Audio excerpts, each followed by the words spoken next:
आपने मांग संख्या 29, 37 और 47 पर बोलने के लिए अवसर दिया, उसके लिए धन्यवाद। प्लीज माननीय सभापति महोदय, आज पशुपालन पर ये चर्चा हो रही थी। निश्चित तौर पर आज हमारे प्रदेश की लगभग 2/3 आबादी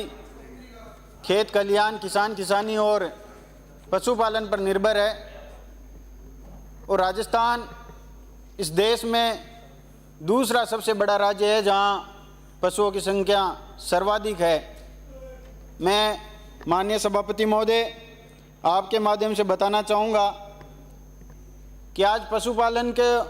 लेकर हम सब लोग एक सार्थक चर्चा इस सदन में कर रहे हैं। सभापति महोदय, किसान खेती और पशुपालन के जरिए अपना जीवन यापन करता है, लेकिन बारिश नहीं होने की वजह से हर बार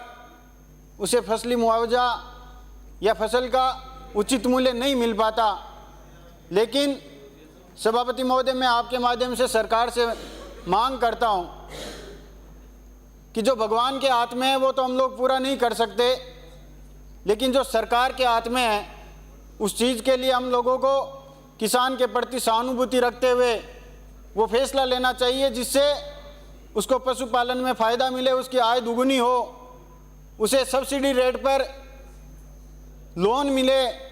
उसके लिए बीमा लागू किया जाए। और आज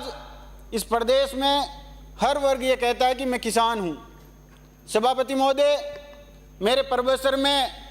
एशिया का सबसे बड़ा पशु मेला वीर तेजा पशु मेला लगता है और बड़ा दुर्भाग्य है कि आज पूरे देश में किसी भी स्टेट में अगर आप लोग जाओगे तो निश्चित तौर पर आपको हर किसान वर्ग का व्यक्ति ये कहेगा कि नागौरी बैल पूरे देश में प्रसिद्ध है और वो हमेशा जोत के लिए काम आता रहा है। लेकिन माननीय सभापति महोदय, हाई कोर्ट द्वारा 3 साल तक के बछड़ों पर उनके परिवहन पर रोक लगाई गई, उसके बाद उस मेले का पतन हो गया और आज दुर्गति ये है कि जब वहाँ से बाहर से मध्य प्रदेश, हरियाणा, उत्तराखंड के किसान यहाँ आते हैं बैल लेने और वो जब यहाँ से जाते हैं उनके पास रवाना भी होता है, लेकिन उसके बावजूद जगह जगह जो लोग गौ माता के नाम पे राजनीति करते हैं, चाहे वो बजरंग दल के लोग हैं चाहे अन्य किसी दल के लोग हैं, वो उनको रोककर उनके साथ मारपीट करते हैं और प्रदेश की पुलिस उनको कोई सुरक्षा मुहैया नहीं करवाती, जिसका खामियाजा उस किसान को इस बात के लिए भुगतना पड़ता है कि आज उस मेले में बाकी राजस्थान के अलावा दूसरे प्रदेशों से कोई भी किसान नहीं आता। मैं माननीय सभापति महोदय बड़े विश्वास और दावे के साथ ये इस बात को कह सकता हूँ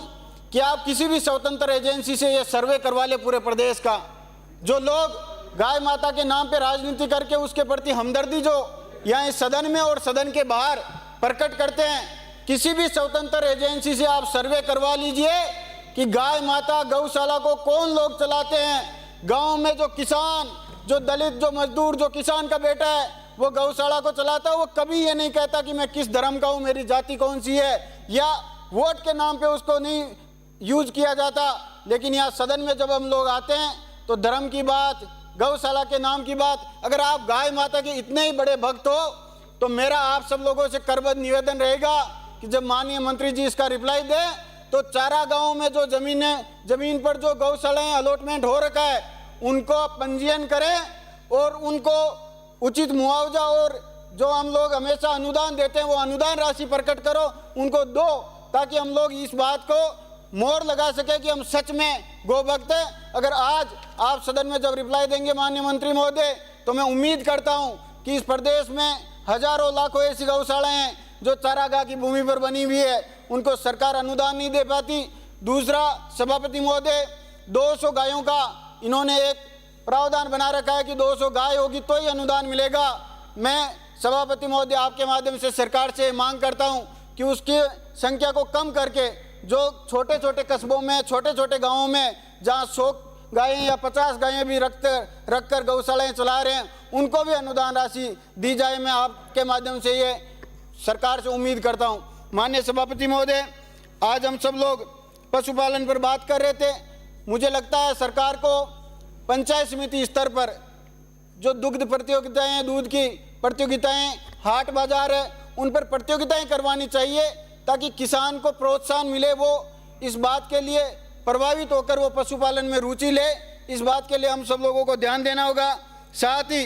जो डॉक्टर के 65% पद खाली है, LSA के 35% पद खाली है, उनको भरे जाने के लिए सरकार जल्द से जल्द कोई उचित कार्रवाई करें। साथ ही माननीय सभापति महोदय, कई बहुउद्देशीय हॉस्पिटल और लैब है,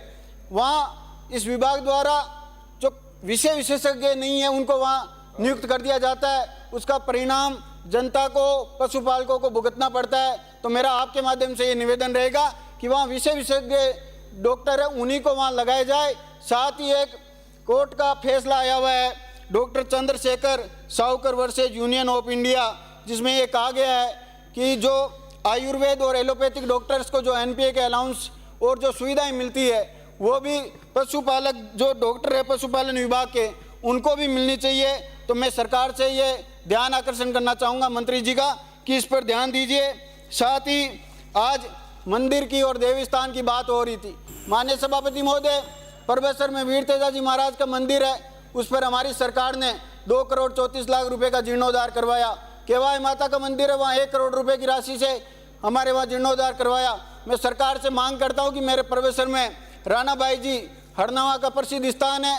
और हरियाजून में भोलेनाथ जी का मंदिर है, साथ ही खुंडियास में हमारे बाबा रामदेव जी का मंदिर है, उनके ऊपर सरकार ध्यान दे। और इसके साथ में देवनारायण भगवान का मंदिर और शिवजी बाबा का मंदिर परबेसर मुख्यालय पर है। सरकार से मैं मांग करता हूं कि उसको देवस्थान विभाग में जोड़कर वहां के जीर्णोद्धार करवाने की आप कष्ट करें, हम सब लोगों को अनुग्रहित करें। इसके अलावा खरनाल में हमारी सरकार ने वीर तेजाजी महाराज के मंदिर के ऊपर, सुरसुरा में वीर तेजाजी महाराज के मंदिर के जीर्णोद्धार के लिए सरकार ने हमारे बजट स्वीकृत किया, उसका काम चल भी रहा है। मैं सरकार से मांग करता हूं कि उन दोनों मंदिर पर आपके द्वारा कॉरिडोर बनाकर और उनको और भव्य, और आज हमारे लोक देवता तेजाजी महाराज की पूरे प्रदेश में और पूरे देश में एक मान्यता है, उसको आप लोग आगे लेकर जाएं, मैं ऐसी आप लोगों से उम्मीद करता हूं। साथ ही माननीय सभापति महोदय, मैं आपके माध्यम से कहना चाहूँगा कि जिस तरह से वरिष्ठ नागरिकों की तीर्थ यात्रा का हमारी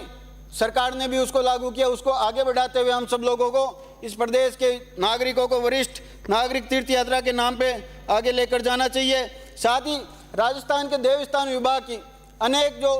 अन्य प्रदेश है, चाहे उत्तर प्रदेश है, उत्तराखंड है, हिमाचल है, वहाँ हमारी कई आवासीय भूमि, दुकानें और कई ज़मीनें वहाँ हमारी है। तो मैं माननीय मंत्री जी से कहना चाहूँगा कि सदन की मेज पर वो विवरण रखे कि हमारी ज़मीनें, हमारी दुकानें, हमारे आवासीय भूखंड कहाँ कहाँ है, ताकि वो सदन को भी पता चले और प्रदेश की जनता को भी पता चले कि हमारे देवस्थान विभाग की जमीनें पूरे देश भर में कहाँ कहाँ हैं। इसके साथ ही मैं माननीय सभापति महोदय, आपने मुझे बोलने का मौका दिया, उसके लिए बहुत बहुत धन्यवाद।